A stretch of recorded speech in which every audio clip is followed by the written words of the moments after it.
Iblis adalah makhluk yang ditakdirkan Allah Ta'ala untuk menyesatkan umat manusia. Sebagaimana dalam ayat Al-Quran mengatakan, iblis berkata, "Ya Tuhanku, oleh sebab engkau telah memutuskan bahwa aku sesat, pasti aku akan menjadikan mereka memandang baik perbuatan maksiat di muka bumi, dan pasti aku akan menyesatkan mereka semuanya." Dalam kurung Qs Al-Hijr ayat 39. Dalam menyesatkan manusia, para iblis ini tidak bekerja sendiri, namun dibantu oleh 9 anaknya. Berikut nama anak-anak iblis beserta tugas yang dimilikinya. 1. Khanzab. Khanzab adalah anak iblis yang pertama. Tugasnya mengganggu orang sholat dengan membisikkan kejahatan dalam kurung was-was agar tak khusyuk dan semisalnya. Orang yang was-was dalam sholat adalah korban dari anak iblis yang pertama, yaitu Khanzab. 2. Walhan. Walhan adalah anak iblis yang kedua. Tugasnya mengganggu orang yang bersuci seperti wudhu, istinja, dan mandi hadas besar dengan membisikkan was-was dalam hati mereka. Orang yang was-was dalam bersucinya adalah korban dari anak iblis yang kedua, yaitu Walhan. 3. Zalanabur. Anak iblis yang ketiga ini bertugas di pasar.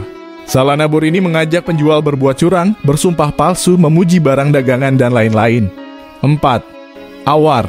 Awar mempunyai tugas mengajak orang melakukan zina dengan cara meniup kemaluan laki-laki supaya naik syahwat dan melemahkan perempuan agar tak mampu menolak gejolak syahwat laki-laki tadi, sehingga terjadilah perzinahan. Naudzubillah. 5. Wasnan. Wasnan adalah anak iblis yang kelima.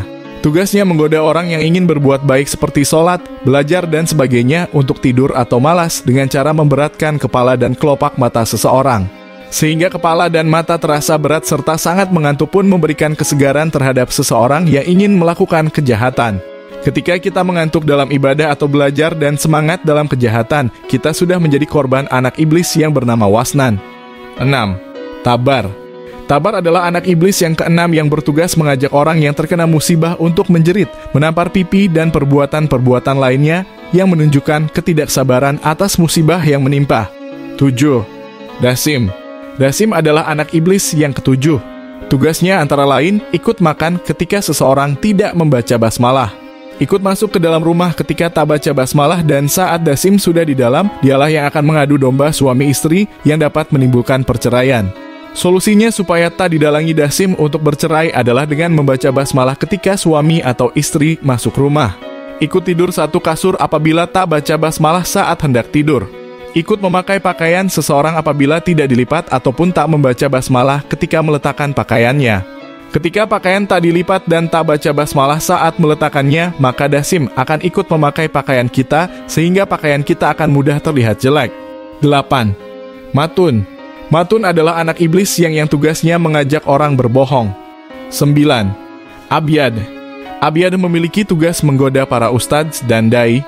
Setelah mengetahui tugas-tugas anak iblis yang berambisi menyesatkan umat manusia ini, mudah-mudahan kita dapat mencegahnya dan senantiasa memohon perlindungan kepada Allah Ta'ala.